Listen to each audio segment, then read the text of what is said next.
Olá, aqui quem fala é Michele Camargo, seja bem-vindo a mais um vídeo do nosso canal. E no vídeo de hoje a gente vai continuar a nossa série Conceito Direto ao Ponto dentro da temática de cálculo e ainda falando de funções, né? E nessa aula a gente vai falar sobre o que é mudança de escala, né? E o que é mudança de reflexão, né, do gráfico, ou o que é reflexão de um gráfico de uma função. Nessa primeira parte, digamos, até mais fácil, né, da parte de cálculo, mas é importante a gente ter esses conceitos, né? Porque lá na frente a gente lança a mão desses conceitos para fazer alguns desenvolvimentos. Por isso que a gente está gastando, né, um tempo, né? Por isso que os autores, né, dos livros de cálculo, eles gastam tempo falando sobre essa temática, né? Antes da gente começar o vídeo propriamente dito, gostaria de convidar para se inscrever no nosso canal, curtir o vídeo, né? E também compartilhar o nosso canal, nossos vídeos com o pessoal que você conhece.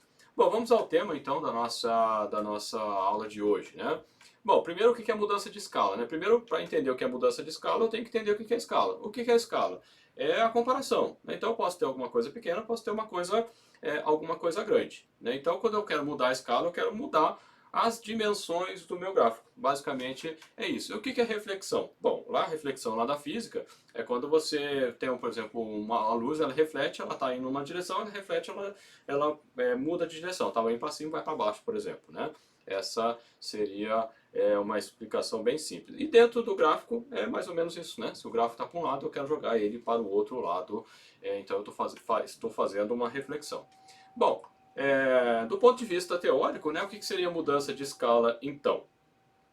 Eu tenho, vamos dizer, algumas fórmulas, né, dentro daquilo que eu quero, né? Então, no caso aqui, né, se eu tenho um c, que é uma constante maior do que zero, se eu multiplicar minha função, né, por essa constante, eu vou alongar o gráfico, né? Então, do ponto de vista vertical. Então, eu vou alongar o meu gráfico verticalmente.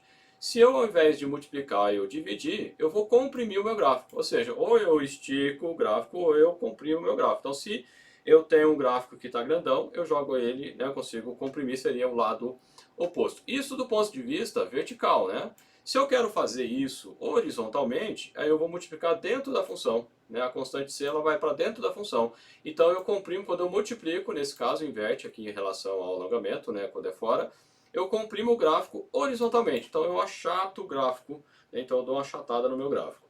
Por outro lado, né, se eu divido por c, eu vou alongar o meu gráfico. Basicamente, esses seriam os conceitos matemáticos envolvidos.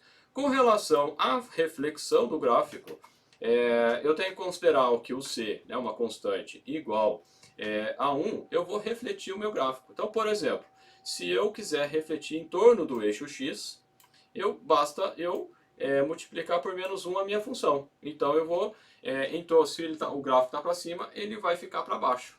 Agora, se eu quero refletir, né, em torno do eixo y, aí eu jogo menos aqui dentro da minha função, né? Então aí ele rebate, se o gráfico está para esse lado, ele passa para o outro lado, né? Então eu faço essa reflexão em torno do eixo y. Vamos fazer alguns exemplos para ficar mais fácil da gente entender, né?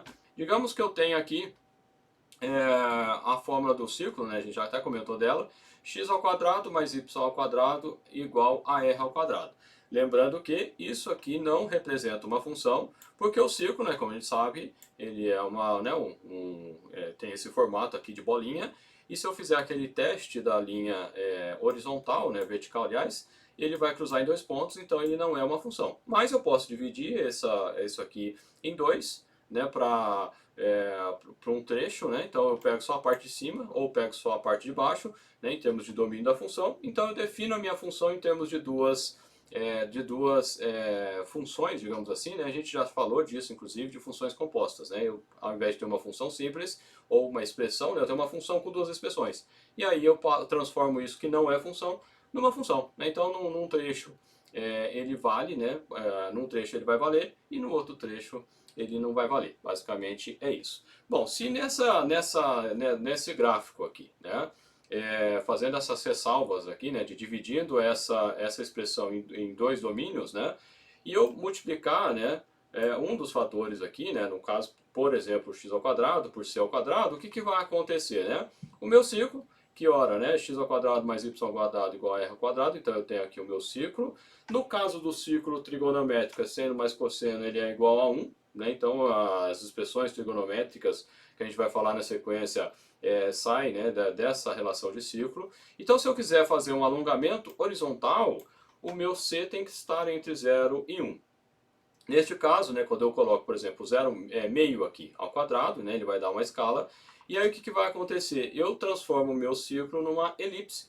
Então eu faço um alongamento do ponto de vista horizontal, ou seja, ele está aqui e eu alongo ele horizontalmente, né? É isso que eu estou fazendo. Se eu, ao invés de multiplicar o x ao quadrado, né, minha constante, eu multiplicar o y ao quadrado, ele vai fazer um alongamento em y, né? Então é a mesma coisa, né? Não vou repetir isso porque basta, se eu quero fazer um alongamento vertical, eu multiplico o y e não o x, né? Então seria essa a ideia.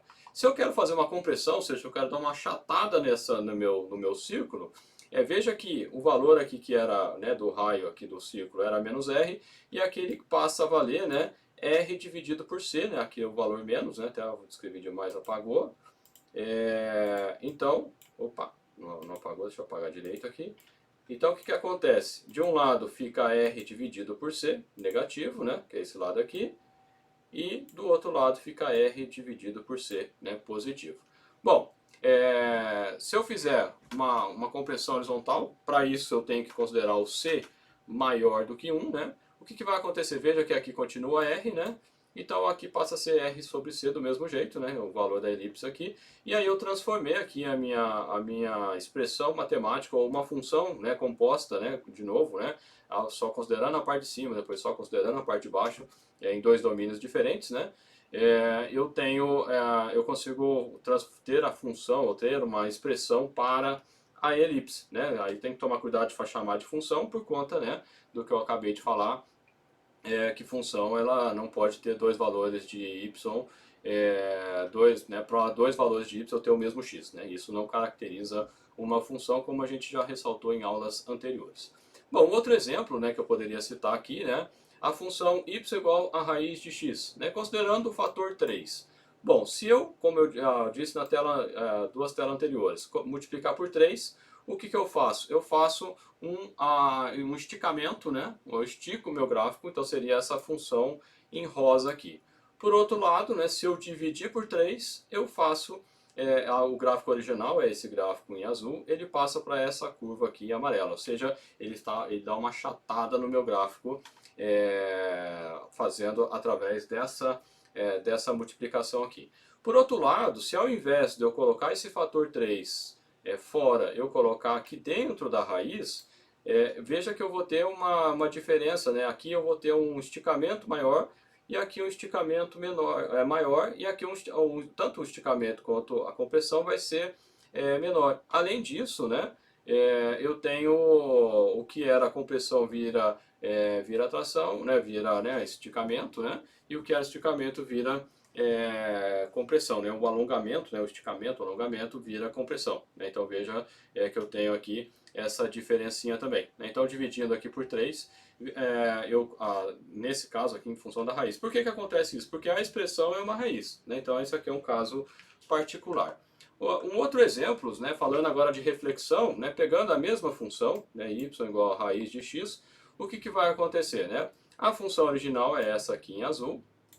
Quando eu multiplico por menos 1, eu faço aquela reflexão em torno do eixo x. Então eu passo a ter essa curva em rosa aqui. Por outro lado, né, se eu multiplicar aqui e colocar dentro da raiz, veja que nesse caso eu mudo o domínio da função. Aqui o domínio da função é x pertencente a r, tal que x é maior ou igual a zero, né? Então ele é só para valores positivos. E aqui, para que isso aqui seja uma função no conjunto dos números reais, eu tenho que pegar esse valor aqui somente dentro, né, do x menor ou igual a zero, né? Então seria do zero até o menos infinito. E aí eu faço a reflexão desse gráfico aqui em torno do eixo y, né? Então basta eu pegar o valor dentro da função, né? O valor negativo dentro da função. Aí você fala, e daí? Para que eu sei disso? Né? Se eu sei dessas propriedades, em momentos oportunos, quando eu precisar refletir uma função, alguma coisa assim, eu já sei como fazer, né? Por isso que a gente aborda aqui. Normalmente em cálculo a gente aprende um monte de coisa que a gente não sabe para que a gente está aprendendo, né? Mas a ideia é sempre a gente trazer, né? Antecipar um pouco essas aplicações para que o cálculo não fique por si só chato, né? Porque só estudar sem saber para quê costuma ser chato, né? A gente está usando o livro do George Thomas, né? Se você quiser seguir. Esse é o livro que nós estamos utilizando, é de um professor lá de Harvard, se não me engano, né? Não lembro agora, ou é de Orlando, agora me fugiu aqui a ideia. E eu quero saber de você o que você achou do vídeo, né? Se gostou, compartilha. E se você precisa de mais apoio, né? A gente tem uma série de cursos, né? Então vai aparecer o link aí, dá uma consultada, tem o acesso via ou por assinatura ou comprando os cursos avulsos, né? Se você tiver interesse, clica aí, dá uma olhada e se for, né, se tiver dentro do que você espera, quiser comprar, né, fica à vontade aí. Beleza, pessoal? Um abraço e a gente se vê no próximo vídeo.